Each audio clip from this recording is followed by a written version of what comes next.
Azerbaijan, एक खूबसूरत देश का परिचय।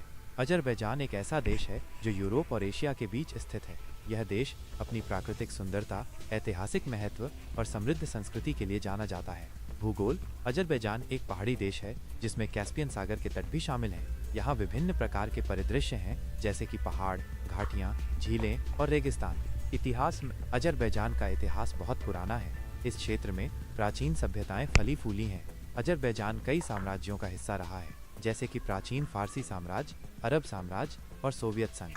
1991 में अजरबैजान ने सोवियत संघ से आज़ादी हासिल की।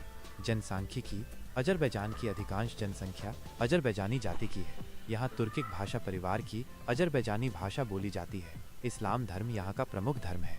वर्तमान स्थिति: आजकल अजरबैजान एक तेजी से विकसित हो रहा देश है। इसकी अर्थव्यवस्था मुख्य रूप से तेल और गैस के उत्पादन पर आधारित है। अजरबैजान ने हाल के वर्षों में पर्यटन उद्योग को भी बढ़ावा दिया है और देश की प्राकृतिक सुंदरता और ऐतिहासिक स्थलों को देखने के लिए दुनिया भर से लोग आते हैं।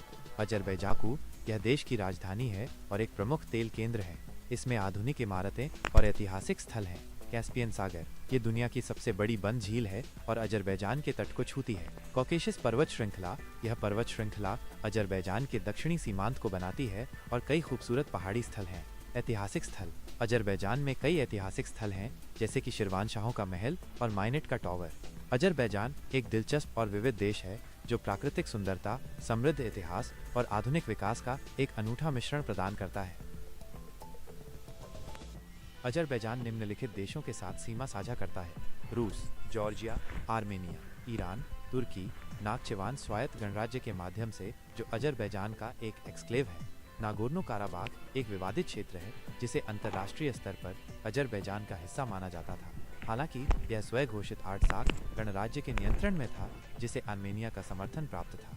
2023 तक अजरबैजान ने 2020 नागोर्नो काराबाख युद्ध के बाद पूरे नागोर्नो काराबाख क्षेत्र पर नियंत्रण हासिल कर लिया है। इसलिए नागोर्नो काराबाख की सीमाएं पहले आर्मेनिया और अजरबैजान के साथ थीं, लेकिन अब ये पूरी तरह से अजरबैजान के नियंत्रण में है।